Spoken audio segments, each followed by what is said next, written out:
Hello and welcome to episode 3, which we have no name yet, but The one with no name. one with no name. I'm Kyle from Max Toys and Comics. And we got with us. Oh, I guess I'll go. I'm the other half of Max Toys and Comics. I am Liz. Hi, Liz. Yeah. Hi, Liz. And I'm Randy from 98 Culture Comics and Collectibles out in Spearfish, South Dakota, where it is a balmy -4 degrees right now. Wow. Nice. I think we're expecting some of that on Monday. They're saying Yeah. -2. Yeah. High of -1 on Monday and Tuesday, Wow. supposedly. So I am personally really excited about that. Almost as excited as I am about where we go next, which is what's new in the castle. So what is new in the castle, right? Oh, why did I go to slide 3 automatically? There we go. So new member shout outs. We just want to give a quick shout out to any new members if we did happen to miss you, because it has been 2+ weeks since we've done one of these. We do appreciate you guys being in here. I personally, my favorite, it's a toss up between Ladybug pressure washing and Proton Pack Guide Chris. Personally, but welcome to them all new members. We do appreciate you guys all coming in and joining us. So the major announcement that we just wanted to, we've already made a huge announcement about it, but the you guys, the members, have spoken. We presented you 4 different logos, and I think we were all maybe a little surprised which one won. And I think we were all kind of surprised which one didn't get a whole lot of love. right. I think we all kind of just thought, one was going to be a little bit better than the other, but we loved them, all 4 of them. We kind of tinkered with all 4, and wanted to present something that we thought we would be all happy with, and that we thought kind of just talked about us this evolution into kind of the next phase of where we're at. So very, very cool. Very excited about that. Any thoughts from you guys about the new logo? I think it's awesome. I mean, it wasn't my first choice. It wasn't the one I voted for. But, not to spoil anything coming in the podcast tonight, but this logo looks really good on the merch. Just saying. I'm glad Randy said it first. Was not my first pick either. I don't know if Randy and I had the same alternative, but we did have 5 selections? 4. 4. Mm-hmm. 4 selections. So but this one came in a favorable first. I personally said I think it looks a little Star Trek-y. But not that that's a bad thing. You know what? It reminds me of the little com button pin, whatever. I'm butchering that. But what I love about it, not only does it look professional and clean, but we have different color variations of it, which is something we don't have to worry about. We want to do a red and green one for Christmas, or a blue one, or a black and white one. It's awesome. Yeah, I'm very excited about it. The designer we went to also has done some work for us personally. So just very, very, very excited about it. Equally as excited about our YouTube channel. If you guys have not taken the opportunity to join the YouTube channel, what's stopping you? We have 5,000 members and 44 subscribers. So a little lopsided, but Chad has been telling me that some of the videos are getting some really good views. So it's really exciting. We continue to we'll be continuing to add new content out here. And we want to make sure you guys all know that you are free to submit your own content, right? If you have videos of your, videos that you would like to see as part of the Collector's Castle. I mean, this is your community. We will be in the next couple days providing you a Dropbox or a Google Drive or something like that, where you guys can actually load your own content, and we'll put it on the YouTube channel. So, you know, we don't want this just to be a advertisement space for us. This is about, I mean, you can see, you know, the little bit of the content that Chad has done so far, which is all around the collector mentality, right? So I personally love it. I know, you know, he's feel a little, you know, under the weather today and couldn't join us.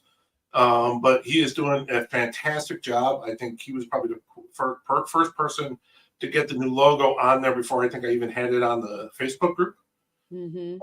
Sounds like Chad. That definitely is up to Chad. He's got some skills when it comes to these videos. Chad's been doing that for a long time with his Lego builds, which is one of my favorite things to watch because I am not a skilled Lego builder. So I like watching somebody else do it, kind of like the home renovation shows, you know. It's like, oh, that looks great. I wish I could do that. Yeah. So, and then Randy said he's going to present. He has a 30-minute video movie that he's been working on that he's going to put out there. So I can't wait to see this. Oh goodness. home movies. We do want to just quickly. So the Lego contest, we are still doing it. You know, obviously with the holidays, there was just a little bit of a delay. But the selected winner was the Batmobile. So we will be presenting you guys a couple different options of where you can get that. If you're, it was the Batmobile, right? Yeah. Yep. Yeah. Yep. Okay. You gave me that look for a minute, like you put the wrong one up there, Kyle. But no. I voted for the Up House. So what we will be doing is at some point, you know, making sure that people will coordinating this and be doing a group live build of this with the winner getting something. And it's not just going to be a, you know, $5 gift card. You know, we're talking about, you know, something of decent value. Mm-hmm. And you get to keep your Lego that you just built. So, well, there you go. You know, the other thing I really wanted to kind of show you guys, and make sure that we got in front of the group is something really kind of exciting, and it's almost done, is the official Collector's Castle website. Yay! So we will have full merch on here within the next week. But you can start to see some of it coming out. All of our different sellers and contributors are going to be on here, as well as any, you know, additional kind of versions of the logos that they have. You can see products. We're going to have some customer says, and then you can see here, just kind of just shows you, you know, the 5 kind of brands that are underneath the Collector's Castle tag. So walk us through that. How is that going to work? Well, it's great. So you can go in, shop. I'm looking at clothing. I can Trucker go hat would look good on you. I like that trucker hat. You can click on one of these. And we go up to a whopping 6X. So you select your size. And there's a couple different colors that you could choose from. Nice. Lovely I green. personally like that one. But and what's nice is this is directly connected to a company that will generate them for us. So when you order it here and you hit add to cart and you pay for it, this is not coming to us. This is actually going through one of these print on demand type companies where they'll make it and send it directly to you. So direct to consumer printing. Directly to consumer printing. This is not something where, and you know, some of the sellers like you know, Liz and I may have some available in our shows. We're going to try to have a variety of you know, everyone's different versions. Like here's Billy's Beyond the Realms. And on the back of this is a big Collector's Castle logo. So very cool. You can get, you know, I'm not saying Billy's a 4X. Maybe I'm saying I'm a 4X. But see, look how cool that is. Love it. Yeah. We've come so far in just a few years from the first time we did a run of shirts, and we spent a ridiculous amount of money and got, you know, every size we could get, and took us like quite some time to, you know, sell them all. Mhm. We gave a lot away to our closest friends and family. And well, everybody wanted one, which was great, but you know, and then you're left with a pile of, you know, small and medium shirts, and guys are asking for 2XL. So I love this concept that there's no waste. You know, you order what you want and it comes right to you hot off the press. So that is the coolest thing about this partnership. And I had multiple people asking for buttons. So, and Buttons there's probably about 2 or 3 dozen different kind of accessory type stuff we can add, which we'll be doing. maybe some kitchen hand towels. Maybe. Wouldn't you like My the white? wife would Oh, not be my cool with that. cannot wait to see what I'm getting for Valentine's Day. So we're really excited about this. Like I said, you'll be able to go in here, you know, we'll do an official announcement on this. I was hoping to have it complete for this release of podcast, but you know, Liz knows me now that I get a little, you know, antsy when, you know, I can't keep my excitement in anymore.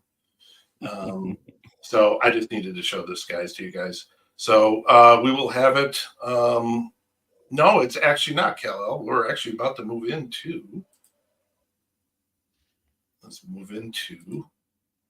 Well, that's not the scene I want. Kal-El says, "Is this about Castle merch?" I said, No, we got a few topics tonight we're talking about. Yeah. So, Rand, you want to kick us off? I guess you know, the first kind of big discussion point. Yeah, you know, it's a conversation we've been having a lot at my shop. It's one of those things. I think a lot of people have been talking about it, especially with a lot of the news lately about Hasbro laying off all the employees and stuff like that. Is our big question, looking at our sales and what moves, is our 6-inch collectibles figures, is it dead? You know, with the recent cost, the wholesale cost for us is getting kind of ridiculous. I know you know that, Kyle. You know, when you're looking at, say, a ballpark of $30 for a 6-inch figure, and it's mom with her son bringing them into the shop, you know, shopping on the website, stuff like that, that's a decent sized purchase now. You know, at $20, $22, $23, you can justify that a little more. But when you start touching that $30 mark for a simple 6-inch action figure, it starts to become kind of a tougher pill to swallow for the most part. Yeah, and I also saw, I think I saw that the new McFarlanes are 40 each. I saw that this week as well. Right. So, you know, this is something that is kind of a hot topic. You know, kind of the discount store debate, right? You know, you hear about it all over the place. I mean, we're all on Facebook, we're all on YouTube, and you're seeing all these people with their mad rushes out to Ross and Ollie's and TJ doing special Maxx. kind of raw sales and stuff like that. You know, and you know, what do you think?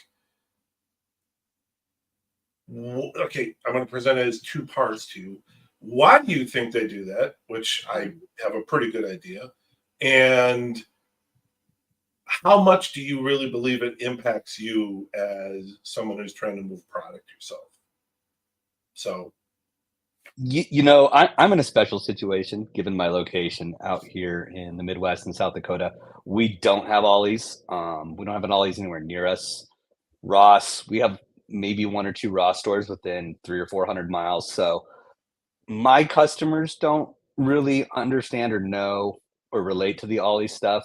But as I watch these toy hunting YouTubers and stuff like that, that I always kind of keep tabs on just to know how the market's looking around the country, it's almost becoming they're not doing the Walmarts and the Targets anymore. They're doing the Ollies and the TJ Maxx and the Ross and stuff like that, grabbing these figures for $5, which Kyle, me and you both know, Liz, I'm sure you know, I'm eating a lot of money on a $5 figure that I paid way more for.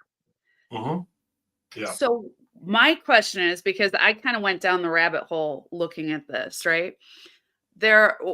What do you guys think is contributing to this?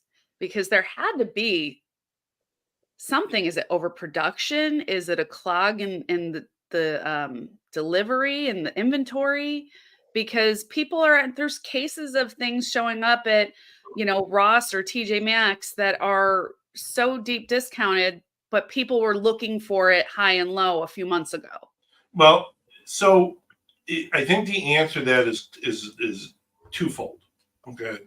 One, the first part of it is circling away from, and if you notice, all the products that you're mostly finding are Hasbro, right? G.I. Joes. I saw some Power Rangers, Marvel Legends, Star Wars Black Series. Yeah, Star Wars Black Series, all Hasbro. Hasbro just laid off how many people? 20% of their staff. Hasbro overproduced. The production runs on all of those lines were incredibly high. And now what it is you have these stores that, selling them at $6, even for Ollie's, is taking a loss. Now, here's where I could put my corporate hat on for a second and talk to you a little bit about the corporate structure. Right? So, as a small business like Randy and Liz and I, you don't qualify for these kind of things. But larger corporations, there's things called like I work for a truck parts distributor, and we have an E&O list that is old expiring inventory that the government allows us to sell for $1 and recoup our whole original cost, because you're basically taking it at a loss, and you get to get the $1 that you sold it for. Okay, so but you have to classify the product. So what I suspect is happening with a lot of these larger chains, because you notice all these things that they're dropping are 2 years old, 3 years old. This is all old inventory, excess inventory that they're getting rid of. They're selling for $7 each, which is essentially becomes 100% profit. Because of the way that corporate structures, like large companies like Ollie's and Ross, are structured, is when something goes into an E&O list, they now can take advantage of certain tax breaks and things like that we don't have the ability to do, right? We don't have the ability to go, hey, I'm just going to sell it for $6. Well, that's a total loss for us. So the impact, though, that has on us, I don't believe it has as much of an impact on like us personally, because so much of the inventory is old and it's a lot of the same inventory. It's nothing I'm really carrying. These people who are going in there and like collecting up, a case of, Marvel Legends, what are they doing with them? Because that's not something I feel like businesses like ours or Randy's would do, because it feels like, yeah, you're right, they're outdated. Yeah. But what are these people doing with them? Putting them on eBay, stashing them until the next movie comes out? I don't know. I think it's a little. I wish I knew the answer to that. You know, like who wants these garbage figures that literally nobody wanted, and even at $6, they're sitting on the shelf. Yeah. Yeah, I mean, what's funny about the whole thing is that, I saw like a video of two people like, talking about, oh, look at these G.I. Joe guys I got, and they were all the ones from the Snake Eyes movie. Those figures were horrible, like absolutely horrible. Like you got ripped off spending $7 on it. Like they're not, but people are. I think it's the. Oh my God! This was originally $27 or $30 or whatever it is, and I'm getting it for $7. Mm. And I think it's that mentality, and I think it's Kal-El. Actually, Kal-El. We don't see your name, so when we. It is Kal-El. He is making some great comments, though. Yeah. It shows up on here as Facebook user Kal-El because there's a link that you have to put out there. I don't know if Liz, you can look that up. Just go on StreamYard. I think StreamYard.com /Facebook or something. If you can Google that real quick and put the link. I was trying to look for it while we were talking. But you can click on this link and it will show your name, kind of like Chris did here, where we see Chris Kirk and his beautiful beard. But Callie, you're making some great points. I also saw another seller in a larger group. He literally called his whole live a Rossathon. And it's everything he went to bought at Ross, and he sold it for more. That's crazy. Okay. Like, that's the mentality I don't understand. Okay, I can understand. Thanks, man. This comment, though, that's so terrible. I almost got in a fist fight with a Leonardo figure a few months ago because this guy took every one of them to resell and wouldn't give me one, even though he's seen and knew I was trying to get the whole set. Yeah, that's that. Now that gets into an interesting whole different debate of the retail versus reseller in kind of our space, right? There are hunters and gatherers and people who will go out there, and that's how they make their living, right? They go out there and they hunt, or they go out there and they're on target at 10 a.m. right as something drops to try to get it right away so that they can then resell it, right? Yeah, there's people that are going to take the coupons and go buy all the baby diapers that are on sale, at Target, or they're going to wipe out all the damn toilet paper. Yeah. It looks like that just happens with anything that looks trendy, I guess. But it does lead to this conversation that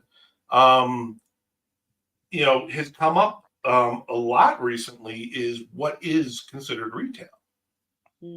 So this conversation came up with me specifically in regards to NECA. We tend to sell NECA at about $40. Okay. MSRP on a NECA, that they put out there is $43. But a company like Target or Big Bad Toy Store could put it out there for $37.99 or $37. Well, I say retail is $40, right? Because retail for me is $40. I bake into, and I'm sure you do the same thing, Randy. I put everything into a program, and it puts the cost of the product in there. But I also put in, the cost of labor that I paid my kid. I put in the cost of bubble wrap. I put in the cost for boxes. I put in the cost for the labeling. I put all of that in there. And then it puts that over all of my inventory. So even when I buy the price that it costs to ship it to me, I put all of that in there. So my unit cost is what they call true landed cost, which is where everything is baked into it. Right. So someone goes, oh my God, I know you're probably getting it for $20. No, I wish. So the argument that was kind of presented to me is, why don't you sell it at 37? Well, because I have so much other overhead as a small business. That $3 goes a long way to making sure that I can continue to bring you product. Because for me to get that for you, I have to take the gamble of buying 6 of them, 12 of them, thinking they're going to be popular. Perfect example. Okay, that fucking goddamn dog thing figure, Nekadid. I saw that thing and I was amazed. I thought that thing was going to be like flying off the fire. I just thought it was be gone. I think the picture sold you. It probably photographed really well. And I can't. It's an amazing figure, personally. What's that? It is. As a thing collector myself, Yeah. I bought one from you, Kyle. I can't get them around here. I don't have a Nika wholesale, and the minute they announced that thing, it was a straight order for me. I didn't care if the thing came in looking like a fourth grader made it out of Play-Doh. I was going to buy it, and it's on my shelf. Yeah, I mean, Did you put it together, Randy? Did you put it together? No, I'm in box. I'm in box. Yeah, so she tried to put it together, and Riley our son tried to put it together. He got most of it. No. He just did the dog part. Literally, all he did was the dog. He was like, he looked at all those other tentacles and stuff. He's like, yeah, no, hard pass. He's like, You mean the Lego master didn't want to figure out how to put 22 tentacles on the thing dog? But that goes back to my original point, right? Do I get them for cheaper than if I were to go and buy them at the store? Yes. Okay. But I have to buy a minimum. Okay. So if I sell them with $3 extra on it, and I sell 3 of the 6, okay, and then I end up having to sell the other 3 at cost or for $1 extra. Overall, on the case, I lost. Yeah. Right. That's what a lot of people don't think. They think in the standards of a single unit, or they think in the sense of, oh, well, you buy 6, you're going to sell 6. I can't sell those dogs for $40 right now. Okay. So that's the risk you run into as a retail business, right? Is sometimes things are great and some things are not. You try your best to be as close to retail as possible. Well, Kyle, that kind of brings up an interesting point, though, too, is, we order a lot of this stuff with content backing it, TV shows, movies, things like that. And when the TV shows and the content don't back it up, we can talk about Hasbro, say, over manufacturing, coming back with a knee-jerk reaction and under manufacturing, future waves, window boxes, windowless boxes, but ultimately it's content backing, quality content. And even when we get quality content, it's not driving sales in the collectible. I mean, you take Andor, for example. Andor was probably some of the best Star Wars, in my opinion, we've had since Rogue One, which was the best Star Wars I think we've had since the original trilogy. I'm not going to go into all that. Yeah. But the Andor figures weren't exciting. They were just a bunch of people. They weren't Jedis with lightsabers. They weren't, bad guys or anything. It wasn't anything to drive merchandise sales. And I think, obviously we can talk about a lot of failed content that Marvel and stuff has put out that didn't exactly sell well for us. And, for a lot of us, we're ordering 6-12 months in advance on a lot of these waves, not even seeing pictures most of the time of the characters. There's stuff like that.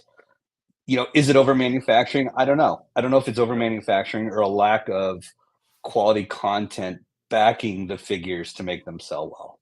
Or a little bit of A and a little bit of B. Yeah. I'd like to address a couple comments, bring a couple comments that people have here. So this one I think was from Kal-El. I've had this theory for the past year on the prices. They're stupid high because of the collecting, and toy photography has taken off so much using toys in their social media. Okay. And these makers know people will fork over crazy money for them. I happen to agree with him on the sense of, the higher quality items, right? Like a Hot Toy or 3-0 or some of that stuff, maybe. Another comment we have here: if it's not NECA or Takara, Tommy, or Hasbro Masterpiece Transformers or Godzillas, and Aliens, American Predators, and MK and horror, it's not important for my collection. I think you hit everything but Star Wars. But I also buy stuff for my daughter, my wife, and my mom, and some of my siblings as well, which probably covered the Star Wars part. So, Timothy Green says to you, Randy, personally, don't go down that rabbit hole. This actually leads to Richard Ship. I love Richard Ship. Interesting little fact about Richard Ship is he is one of these few people. Not few people. That sounds really cold. He's one of these people that we really enjoy when they come in live because he just has such a rich history. And I found out that someone, whenever he would come into our lives, was blocking, like flagging him, so he would get kicked out of our lives. So I don't know if someone Richard pissed someone off, or I pissed someone off, but ever since I blocked about 15 people, all of a sudden Richard's in our lives again. So welcome back. Hey, Welcome back. He makes it interesting. This comment was really, I'm glad he made these comments. Star Wars toys they're oversaturated. And this was a fact that Chad sent to us shortly before live. He said in the last year, they've had, I think he said 99 different Black Series Star Wars. Check for you. Okay. If you do it at just $30 each, if you wanted to collect all of just the Black Series, you're talking about $3,000 oh my gosh. a year to invest in your Star Wars collection if you're a completist.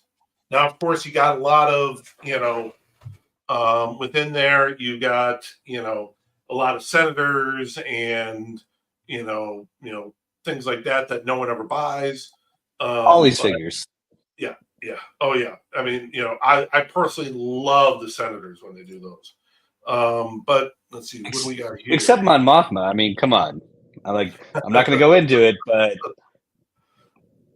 yeah. Well, I think it was Kal-El earlier brought up the comparison, and he was saying again to Funko Pops.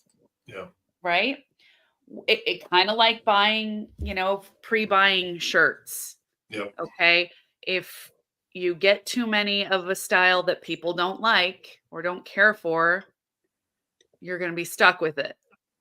Mm-hmm. The people who are going to buy them at $25 a piece or $15 a piece, that's what they're going to do. And then you're stuck with a pile of them and you end up putting them on the $5, clearance bin. Like, what are you supposed to do with that? We oversaturate the market. Mm-hmm. Then you guys haven't even brought up the whole economy situation.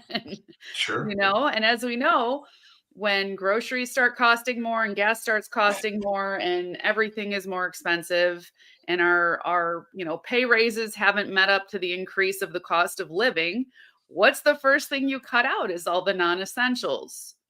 I might be cut out my extras like collecting toys before I'm going to say, oh, we can't order pizza tonight. Right. I'd rather. No, Liz, no. I'll starve. I'll gladly starve.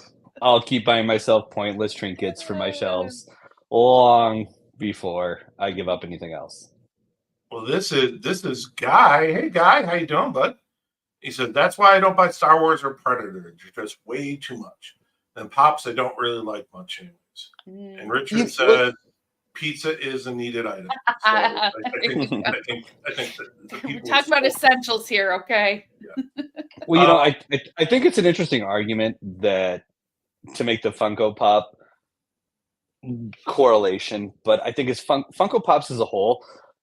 A lot of you guys are in bigger markets than I am. Obviously you guys are Chicago area, and there's East Coast, West Coast guys in our group.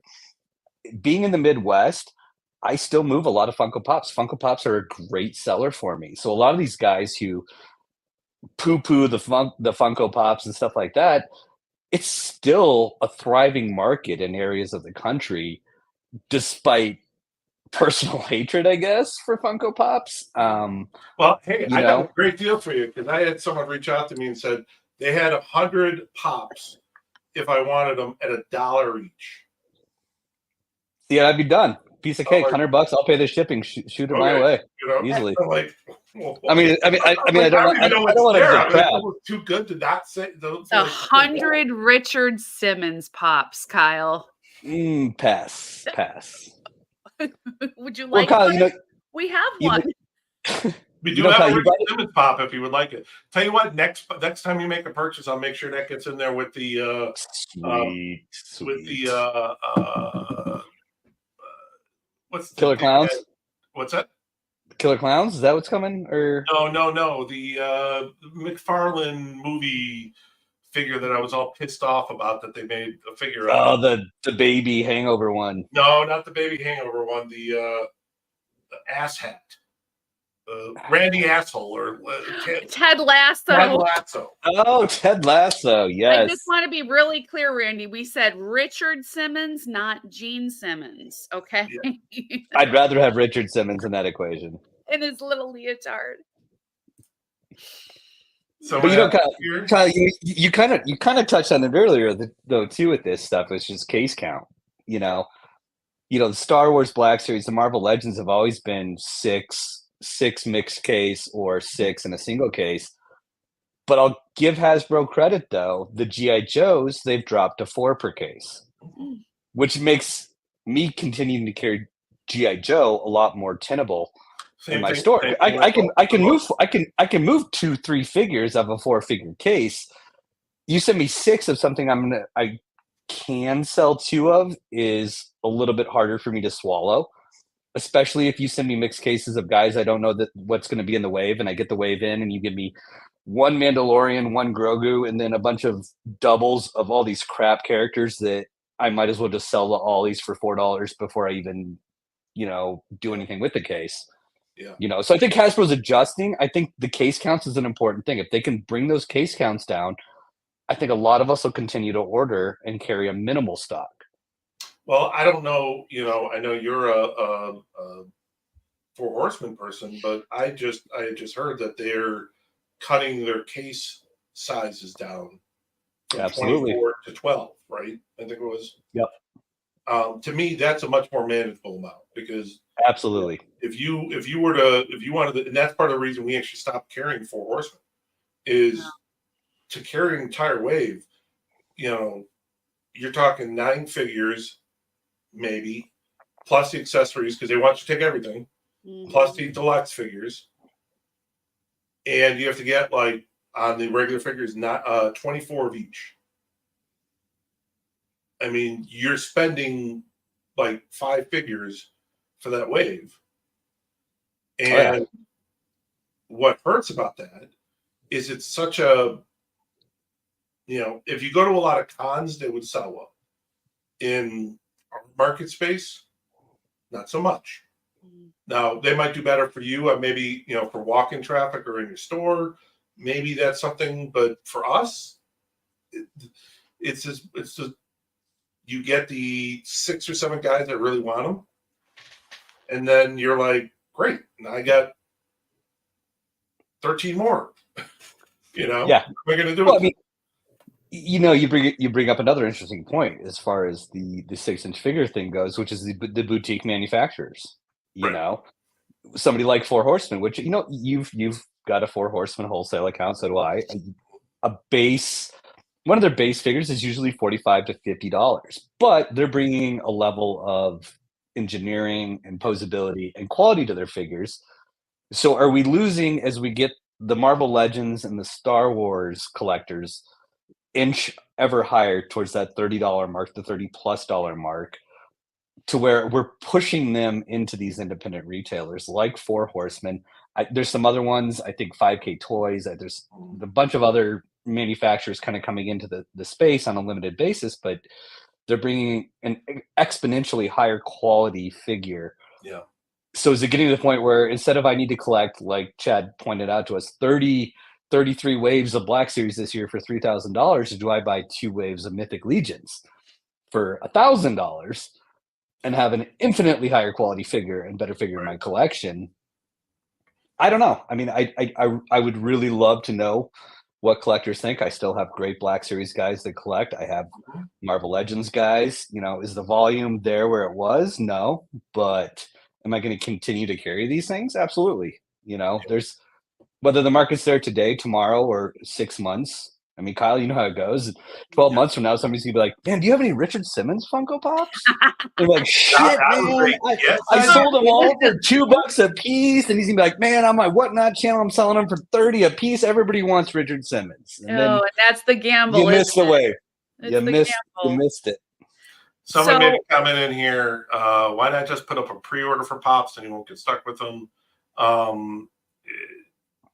try to do pre-orders on a lot of stuff. You know, I think that's just a pops of saturated market in general, right? And I mean, we've seen stores in the mall, you know, go up that are just Funko Pops and signed Funko Pops and super rare ones. And just as soon as they're there, they're gone in a year. You know, you can't, I don't know how sustainable that is, but that was, I remember being in the one pop shop in Alpharetta. Yeah. So, and that's in Georgia. And it's like, wow, this is big here, big enough to have this big store in a very affluent mall, but you know, it's there for a year and then it's gone. So what does that say about sustainability? But that brings me to another point we wanted to bring up tonight is how do the pop culture trends affect collecting habits? You know, is some people are saying in the chat talking about like Godzilla and King Kong, they're historical. Like you don't not collect something like that, or you know, if you see it, you have to have it. But how does pop culture trends affect our collecting habits? Like, are we oversaturated with Marvel and Star Wars now? Are we on to the next thing? The Demon Slayers and the what's the Mythic Legions and things like that. These trends kind of go back and forth. So what are you guys seeing in that department? Well, I want to show you something. Kyle. I want to show you something really interesting, and it's just so funny. You know, we in previous podcasts we talk about, you know, we talked a little bit about pre-orders. Neither one of us have anything, you know, kind of where we're offering our pre-orders, but I did just want to show this real quick, which is funny enough. Hot movers. Okay, something that I think I've been seeing a huge amount of interest in. Godzilla. Historical. Right. And it really is, you know, with the MonsterVerse, this comes back to a little bit to your pop culture question, right? MonsterVerse, the TV show, is getting a lot of great buzz. I've heard literally people saying that walking out of that the last Godzilla movie, that it was the best Godzilla movie they've ever seen in their lives. Okay. Teenagers raving about it, which makes me so happy. Yeah. And moving along generations. Incredibly cool about this is for the longest time, the Godzilla licensing was owned by NECA. And they lost it. And now it's open there out there. Super 7 are doing some really fantastic ones. Hiya Toys are doing some really, really great toys. Hiya Toys, in my opinion, really has upped their game, because Hiya Toys, I used to always joke about, because you get them and they're the 1/18 scale, right? And you're like, oh god, you know. I mean, you know, it's a certain, they just don't sell for me. But now they're getting into the 1/6 scale, and they're getting into larger figures. So you know, it just goes to show you Godzilla is hot now, but it's because the material that is out there, the movies, the TV shows that surround it, have brought people back into it. Godzilla 10 years ago probably wasn't, at the highest point of the Marvel movie universe, you couldn't keep Marvel Legends in stock, right? Godzilla is kind of the same thing for me now, right? I put Godzilla out, Godzilla goes out. Yeah. So in our beginning days, you were the Legends guy. Yeah. If people were looking for Legends, which they were, yeah, they knew who to, email. Like, hey, can you get a hand on this? Now we just send you to Ross. Well, Kyle, you touched on it right there, like we talked about earlier, which is content-driven sales. Yeah. Godzilla is dropping, -1, like you said. It's been extremely well reviewed across not only 13-year-olds, but 60-year-olds are going and loving this movie. You've got Monarch: Legacy of Monsters on Apple Plus, which is a high quality show. We've got Kong versus Godzilla coming this year. You got, Godzilla comics are some of my best sellers. Yeah, honestly, Godzilla, Kong, Justice League. I mean, do I say more? Yeah, I mean, I had no idea there was such a rabid fan base for Godzilla. But in the last year, I've got guys, and like you said, anywhere from 10-year-old, 12-year-old kids coming in lecturing me on Godzilla Japanese films to 65, 70-year-old guys coming in asking if I have got Godzilla 1975 or some old one. And I got to say, I never saw the Godzilla thing coming. I completely underestimated it, and I am scrambling to get product on my shelves because I am selling everything Godzilla I get in. Yeah. Yeah. Well, I happen to always love the Godzilla stuff. So when the Haida Toys started doing them, I started buying them, and they're all coming in now. And now I'm just going, man, I wish I would have bought a couple extra, because they're doing all, they're doing not just Godzilla. I mean, they're doing all these random, villains and other monsters. It's just fantastic. We have someone in here, Randall Jackson. Sorry, Randall says, as someone who was part of the Think Geek GameStop community for years, I noticed that Godzilla figure statues moved well. I didn't realize it was a major market because you don't hear about it, but it really has a large following. And I think it probably has always had that following. I just think it's like you said, what is popular drives what people are looking for, right? The Marvel machine is not hitting on all cylinders. You've heard what was half the movies that came out in this last phase, people didn't like. They built this whole storyline around this actor who they no longer can use. And so that, I think, directly, the interest in the franchise affects the interest in the toys. Absolutely. That could have happened. That could have happened with Robert Downey Jr. He could have, fell back into drugs. And how dare you? It could have. I mean, when you build something around one person, you don't have any other alternatives, or you do like they did with what's his name? Don Cheadle. You replace. Terrence Howard. You replace Iron Patriot. Yeah.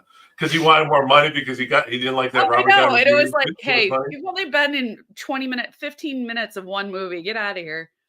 But no, I love that because I wasn't into any of this growing up. Somebody mentioned Motu in here too, how that's like on the rise with a lot of fan base as well. And I have to agree. But like, I wasn't into, when I was a kid, there was, Godzilla was what they were playing on WGN on like a Sunday afternoon. I was like, oh, this looks terrible. I could not. You're in Chicago. Should there have been a Bulls game? On a Sunday afternoon, probably not. And the Bears, but Godzilla 98 with Matthew Broderick. I saw that in the theater, probably on a date with somebody who. From the live right now. How did the date end? Keep going, Liz. But I'm like, wow, that's cool, and that, that was Godzilla for me. Now we have a 16-year-old who just went on a date and walks out of the movie theater with her nerdy boyfriend. Like, we watch, oh my God, it was the best Godzilla ever. And then she's like going on about the storyline. And then we find out it's not even in English, it's in subtitles. And that's what I was impressed. I'm like, it must have been a good movie if you're raving about it and you sat there and read it on your date. Oh, look, hey, I'm not going to get mad at your mom for not clicking on the link because I think you got hacked earlier. But Facebook user mom, my Uncle David is a big Godzilla fan. I mean, honestly, as a kid of the 80s, Godzilla 1989 was my movie. I mean, that was one of those ones I think we probably recorded it on VHS off of WGN, maybe. And, I would watch it as an 8 or 9-year-old kid. I don't know how many times. And I love Godzilla. I love the Matthew Broderick one. I still love it. It was an epic summer blockbuster. I think the new ones are fantastic. And I would even parlay that into the Pacific Rim figures and Pacific Rim stuff, the whole kaiju, giant monster, giant robot. You can just keep making movies, blowing up cities in either natural disasters or giant monsters and robots, and I will pay for a ticket every time. The timing was right for it in 98 because remember we had all the natural disaster movies. What was it? Independence Day. Independence Day, the earthquakes, Dante's Peak. And the Volcano. What was the one with the twist? Was it Twister? Twisters was like 95. Yeah, something like that. All these going on. So yeah, let's start. Bring there. monsters There was in. a market. There was a market. Timing was right. Oh, and by the way, just so you all are aware, they are now officially making a sequel to Twister. So if you've been waiting, I have. Please tell me, is it with Helen Hunt again? Years. No Helen Hunt. I have been waiting. I will watch any tornado movie. I don't care. I have seen Twister well over 100 times. I love it. It is. It really is. And I'm there. I am there for the sequel, no matter how bad. 100 times I'll watch it. That was me responding to Kal-El. I know, but I just thought it was funny that you're responding to ourselves in the live. That's okay. I'm monitoring. I'm monitoring Facebook. Don't pick on me. I'm not gonna. Oh. Yeah, it's an interesting. It is kind of interesting to kind of see the patterns and how things kind of flow, but it really makes it difficult as retailers to try to stay ahead of it. So ultimately, Kyle, Liz, we got to take a vote. Is 6-inch figure collecting dead? I think yes, with the asterisk. Okay. You're going to steal my answer. I know you are, but go ahead. I'm going to let you go ahead and answer them. I just think like the ebb and flow of everything, people will go, ooh, look over here. Look at this new style or this new line, whether it's, statues or something more prominent. And after a while, everything just kind of comes back into fashion now, doesn't it? Yeah. That's my thought. I just want to see them all Barbie size so I can play with them. Didn't I make a comment about Barbie and the Golden Globes? Oh, don't go. We don't have enough time in a podcast to get into that right now. But my asterisk was, I think lower quality 6-inch figures are dead, dying, right? Especially if Hasbro follows the trend that McFarlane just did with kicking their stuff up to $40. Right? If Hasbro starts to go into $35 each, you're going to see a lot of drop of the Hasbro stuff because their figures are not worth. My opinion, they're worth exactly what you're paying for right now. Maybe absolutely. They were probably the best price point for a Legends was $25, Absolutely. Absolutely. right? But that's where companies like and here's the asterisk. You have a company like Mezco, or you have a company like 3-0, or now even Hyatt Toys. They're coming out with 6-inch scale, the 1/6 figures that are comparable, but when you put them next to the Legends, night and day different. And it's like, are they more expensive? Absolutely. But when I buy an Iron Man 3-0, I'm not just getting an extra set of hands with blasters. I'm literally getting probably 16 or 18 different accessory pieces to go along with it, and it's die cast, right? So I'm paying triple, but I'm getting a much better quality product. And that's what I've been seeing, that's where the struggle becomes, because the better quality product, I think, is where people want to go, but the economy doesn't support letting people get there. So people get very, very, very selective on what they buy. I got $100. I'm gonna budget myself this week to. I can buy 3 Legends, or I can buy a 3-0. I'm gonna buy the 3-0, right? I think that's where it comes down to. I wanted to I didn't want to interrupt you guys, but our hench homies are in the chat, and I just want to tell you two, because you guys were the two behind that amazing Christmas gift. Ariel is very grateful. She said, "Thanks again for the awesome gift. It is so badass, that Gambit." And when you're talking about quality figures, oh my gosh. Like, I hadn't seen that. But I don't know. You guys can talk a little bit better to what it was, but well, that might be an actually perfect segue into this week's member showcase. Absolutely. And I decided to go ahead and throw out my a small amount of my collection. So if you give me a second to present it, I'm going to start us off with what everyone loves. So this week's member showcase is Kyle McCullum from Max Toys and Comics. So I have I have an area set up with all of my Iron Man Legends, and then you can see a little bit farther down there below, you got some of my Toy Biz. Now I'm like really, really happy that I have a complete line of the Toy Biz open and sealed. I tend to do the same thing with the Legends.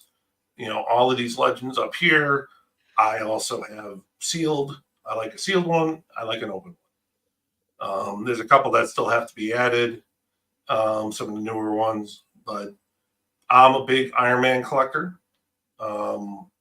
Always have been.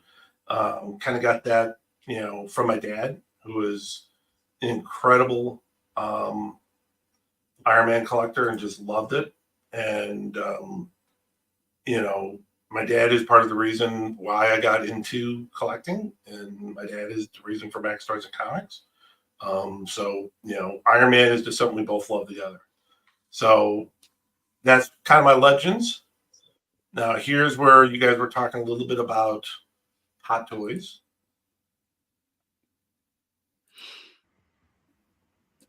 I don't know why it started over there, but here is the new Zombies Mysterio Hot Toy that I just got from Randy. This is the one that they had in Spider-Man. Was it Far From Home? Far From Home? Oh, No Way Home? Homecoming? Spider-Man Home something. Not Homecoming. Homebody. Okay. No. But Homeschooled. Spider-Man Homeschooled. That's what it was. But if you guys are not, we do talk about it. Randy is a Hot Toys distributor, and he was able to get this for me, and it's incredible. It's got little fragment of pieces falling off, and this is not even fully put together. There's actually some more pieces that I can put in. There's LED lights. It's just incredible. So I have that over here. Then I have the classic Iron Man. Now, I'm also just happen to be a big Green Lantern fan. So here's a little bit of the Green Lantern. There's my bourbon. Don't touch it. That goes to show you right there. Those are the Iron Man 3 zeros, which I think, like I said, you could just see how incredibly detailed. These are die cast. They light up if you put the batteries in them and everything. They're just fantastic. And I think that's where, and then I show my little, if you can't tell a theme, most of my stuff is science fiction, but with a heavy emphasis on tech. Mm-hmm. And so I love Robotech. So I got a couple of the Invids, and that's going to lead me into the one I'm really excited to share, which is another hot toy. And then let me pause it right here so you guys can see this thing in its glory. This is actually from Ariel. The Hench homies actually made this Hall of Armor for me. And it's incredible. I mean, we got lights in there, that keep it. I mean, it's just fantastic. The quality of it. So to be fair, we got to say it right. It's Tony and Ariel and friends, and yep. They run the Henchman's Hideaway. We yep. always call them the Hench homies, but the Henchman's Hideaway, and they make 3D printed creations and hand painted and added light fixtures and all these amazing details to that Hall of Armory. And it's fantastic to see it in person. I gotta say, this is a great shot of it with your dad's old stars in front of it. But it just that tickles me every time I see that lit up behind you in your office. There it is up there. Just real quick, Chris Kirk was asking, is there a zombie Captain America hot toy? I saw that comment. I don't know for sure. If there was, it's probably going to be a little bit older and probably already out by now. I have zombie Deadpool in stock right now at the store. I don't feel like I've seen a zombie Captain America, but I'm not gonna go on the record as that's one doesn't exist. But the only one I saw, Iron Studios did a zombie Captain America statue. Yeah, the 110 statue. And I did see another comment in there. I do carry Joy Toys as well. Kyle, I don't know if you carry any Joy Toy, but I do have a small stock of Joy Toy at my store. Cool. Which I honestly, Joy Toy is an Iron Man fan and a mech fan. Joy Toy makes probably some of the best mechs out there right now. Yeah, I should get in. Well, no, maybe not. They're great. You can get them in like 1 quantity, 2 quantity. They're fantastic. I'll have to take a look at it. Okay, so I'm going to shoot you a couple questions because I've known you as a collector for the longest here. You started, well, as far as I'm aware, you were back into when it came to collecting outside of comic books, right? Toys and things you could display. Was Green Lantern your first love? Yep. Why? Why Green Lantern? Don't say Ryan Reynolds abs. That's a given. You know what? I think it's probably for the same reason that one of my first loves was the Fantastic Four. Was because my dad used to give me, when he would replace his old comics, the newer versions, he used to give me his old comics. And he used to give me some old, Fantastic Four. When I was growing up, I was mostly a Marvel guy, right? So Fantastic Four and Secret Wars at 85 was when I started collecting. Okay. could still tell you the first 2 books that my dad bought for me at a comic store: Fantastic Four number 270 and Marvel Secret Wars number 5. Okay. It wasn't until I think high school that I got into the Lantern lore and became a real big Green Lantern fan. I think a buddy of mine, Joe Vanis, probably had a little bit to do with that too. I think it also had to do with just what was going on with the character at the time, and just I went through and I actually focused most of my time in completing my Green Lantern collection. But I think I've kind of I've shifted my focus. I've always had a focus for the tech stuff. I still have my Voltron from when I was a kid. I have all my Robotech masterpieces still. I mean, I've always leaned on the tech stuff. Maybe it got stronger after my dad passed, and there's a little bit of because of how much love he had for it. I attached myself to that. I don't know. So it wasn't the Ryan Reynolds movie that killed your love for Green Lantern, just to be clear. Okay, I will. Okay, I'm going to say something. Weekend. I'm going to say something very that's not going to be popular. I actually went and saw it when it came out. Okay. Opening weekend. Uh-huh. Was I thrilled? Kinda. Did I get a little teary-eyed though when he did the oath at the end? Hell yeah. Did that literally make the movie for me? Yeah, kind of. Just hearing the oath spoken in a movie was just at that moment at that point in my life was the coolest thing in the world. And it's just like when in Avengers Endgame, when you hear Captain America finally say Avengers Assemble for the first time.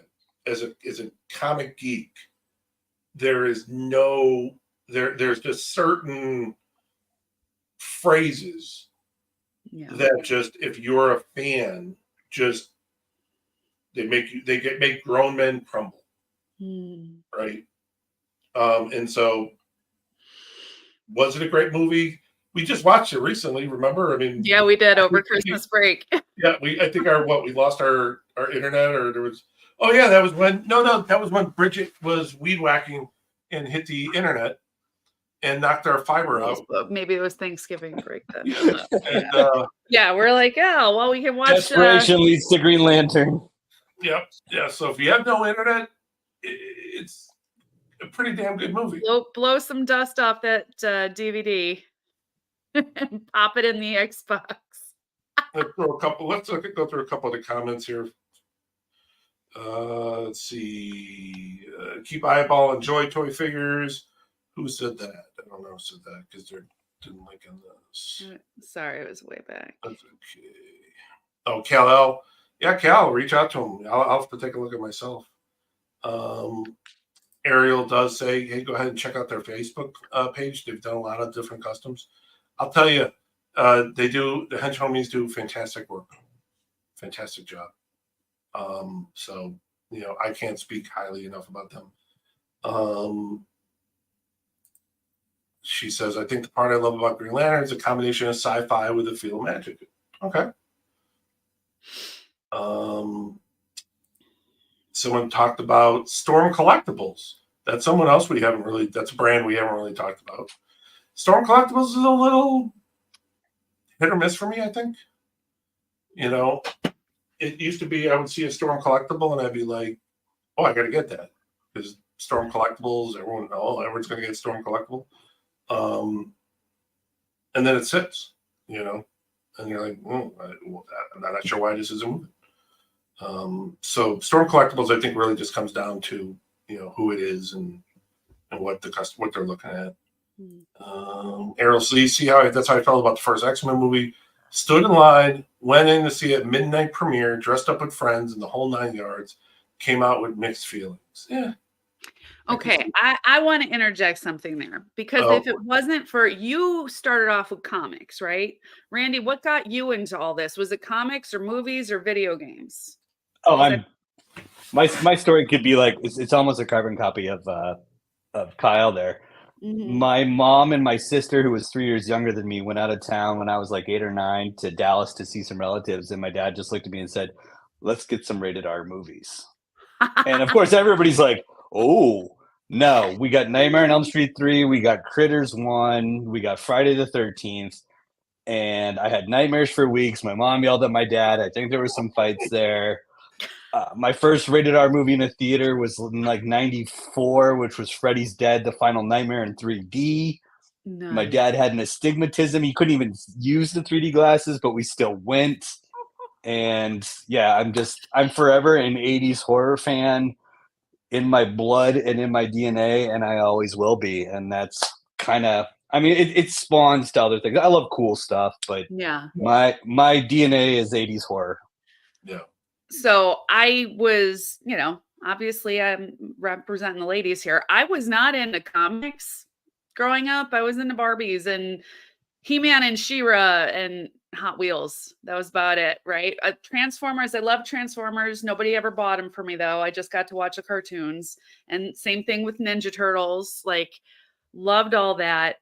Got the shit scared out of me at 7 or 8 years old when Nightmare on Elm Street came out on HBO and we had cable. And my aunt, in her infinite teenage wisdom at the time, decided that would be fine for me to watch that. And I didn't sleep for quite some time. But I again, moving up into my teen years, though, once this stuff started coming out in movie form, right? The Michael Keaton Batman movies, my favorite.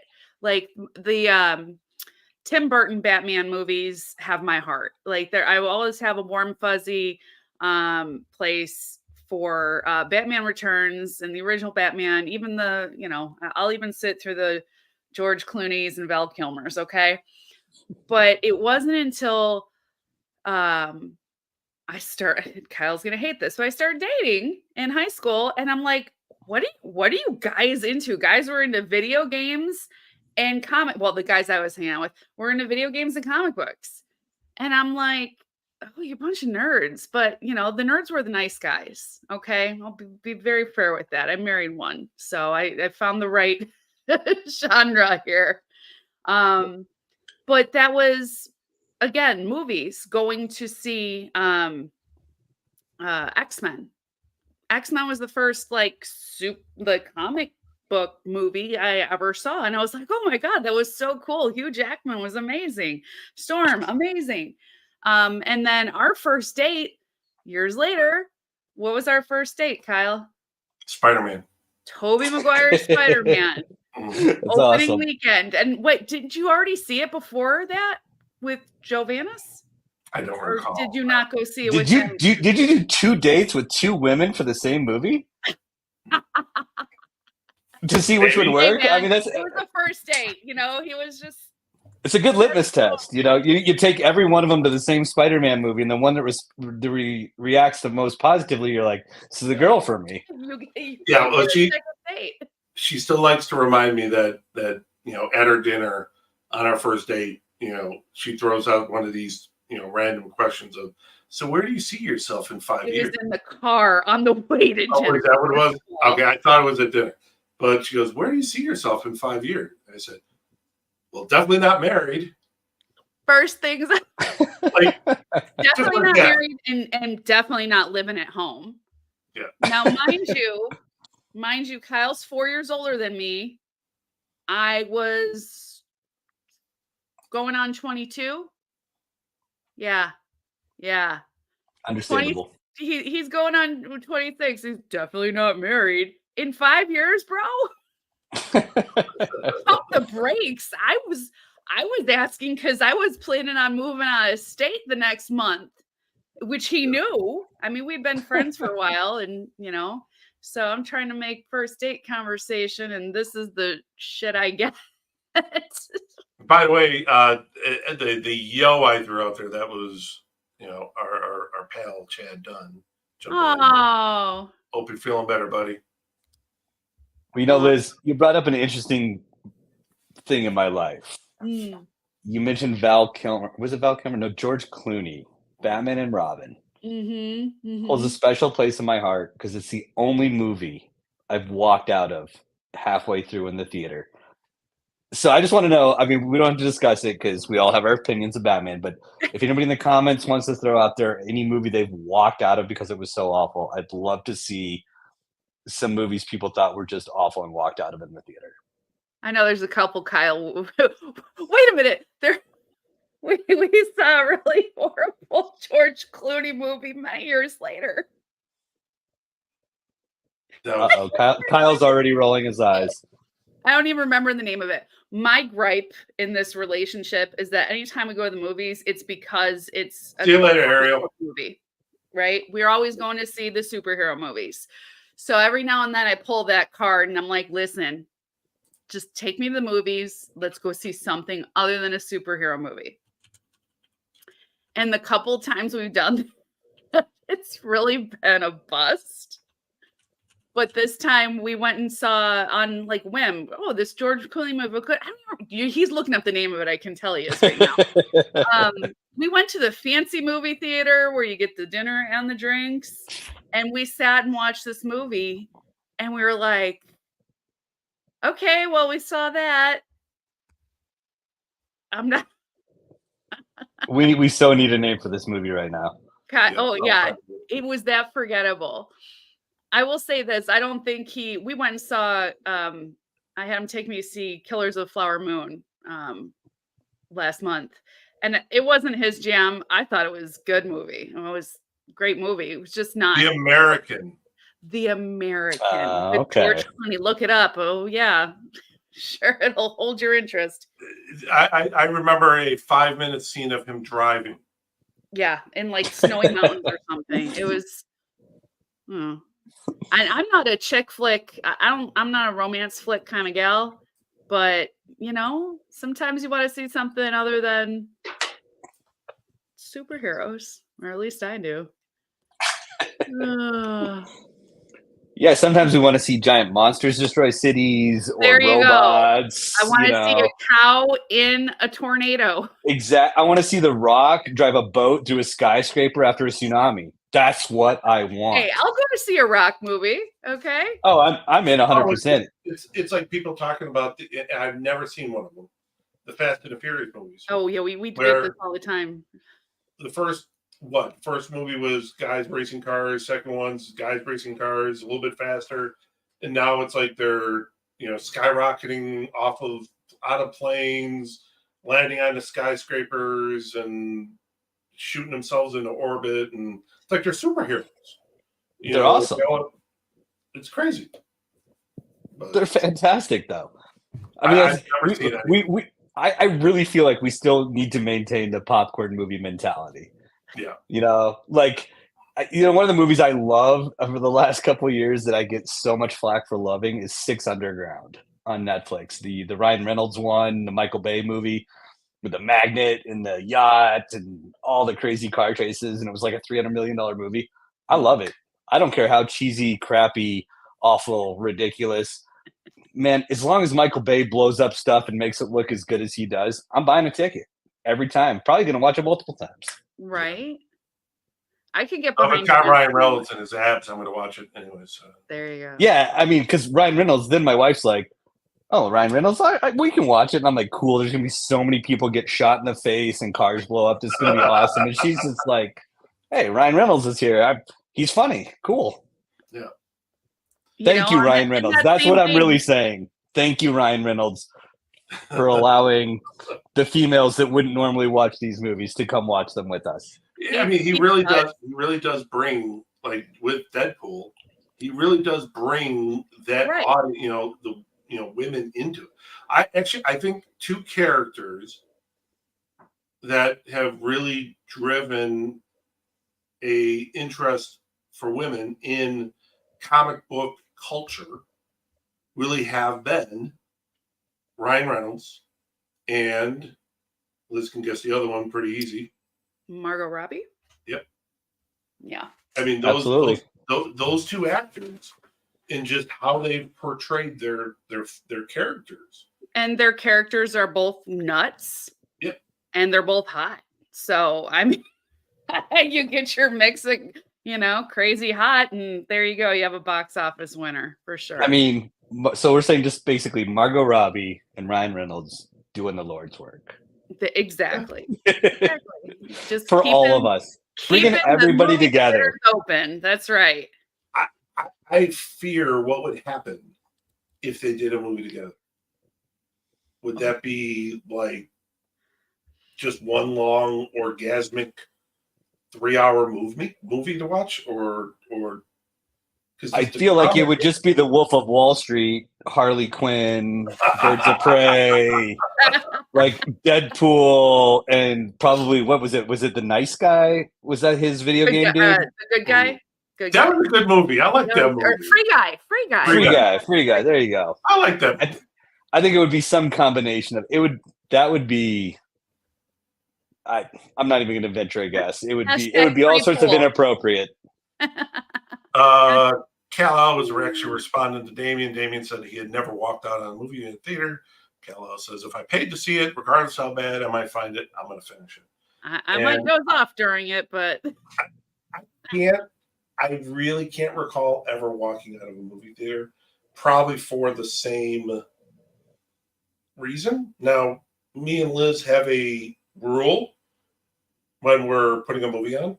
At home. Yeah, when we're watching something at home. It's a 5-minute rule. 10 minute. 10-minute rule, right? 10-minute rule. And we'll look at each other. If it looks questionable, like 10-minute rule. And kind of check in.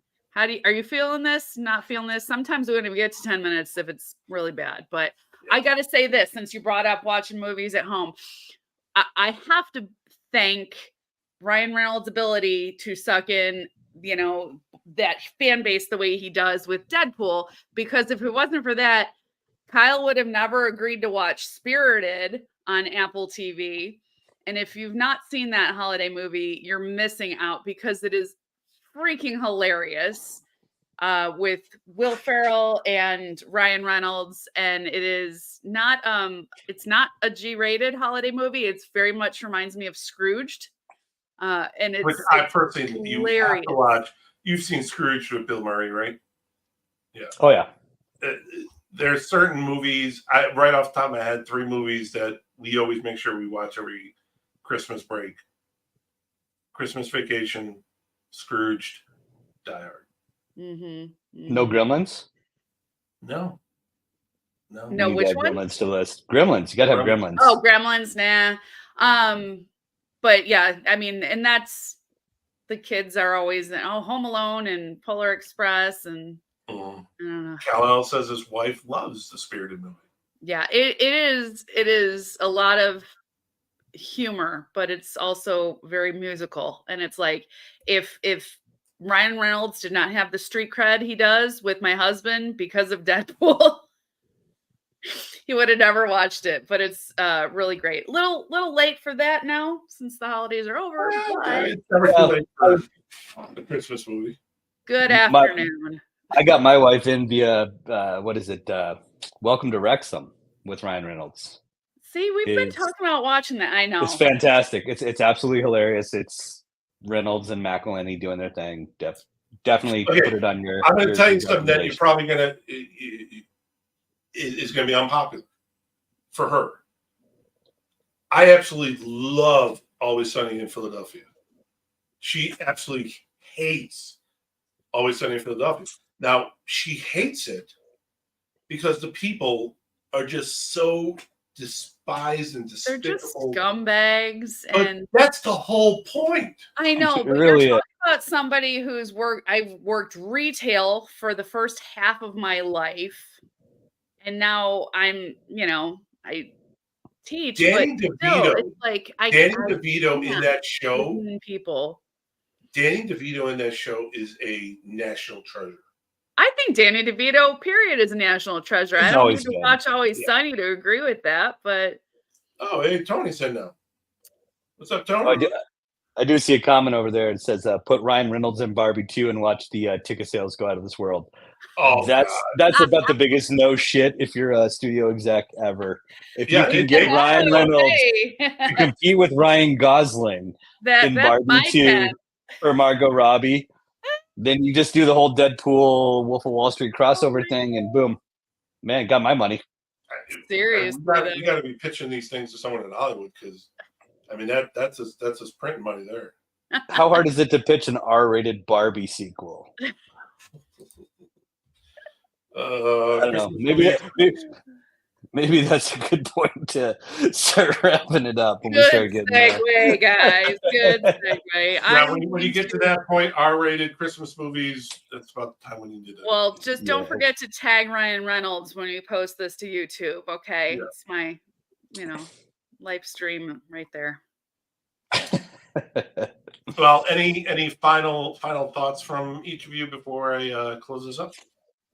I think no, I don't really think anything. No, I'm good. I mean, last year was awesome. I think we're gonna have great figs this year. I'm looking forward to all the pre-orders and stuff coming in. I'm looking forward to everything. There's some awesome stuff on the horizon, and 6-inch figures aren't dead. There's gonna be some hits, there's gonna be some misses, and me and Kyle, I'm sure we're both gonna be ordering most of them. So Yeah. hit us up for your dying, going extinct soon toys. Yeah. I'll have all 99 Star Wars Black Series if you need them. No, And maybe Joy Toys this in year. the case of 6. Yeah. I will say that I love this conversation because whether it's movies that bring you to the table or comics or video games or horror, having that common ground to talk about the things that we love and that influenced us and that, left an impression on us, especially as we were growing up.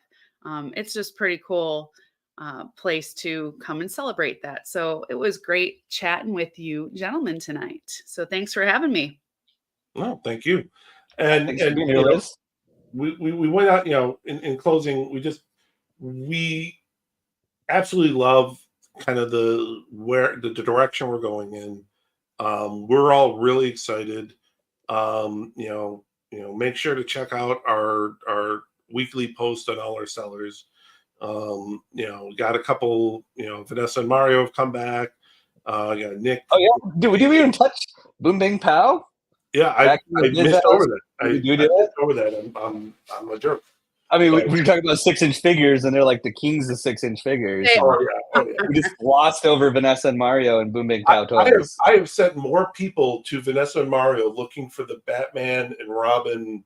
We're all talking about how horrible that movie was, and I've literally sent 3 people who've messaged me this week, going, "Hey, do you have any more Batman and Robin McFarlane figures?" They're looking for George Clooney. Painful. Oh. Speaking of, they want the nipple. They just want the nipples on the costumes. That's all they want. I'm just gonna Because shave Robin and Batman have them. I'm just gonna shave off the nipple. Or else they're huge Alicia Silverstone fans, and they've been waiting 30 years to have her in an action figure for them. Finally, Nipplegate. but we do appreciate you all. You guys really make this the community. You really make all of this possible. Do us a favor and go ahead and we'll be posting something about the website, but please go check out the YouTube channel. If you're interested in sending us any videos, just message us in the admin chat. We do have an admin chat that's going. Please, we ask you to not try to sell anything in the admin chat. We really just want that to be a place where you can very easily send a message and our entire admin team sees it.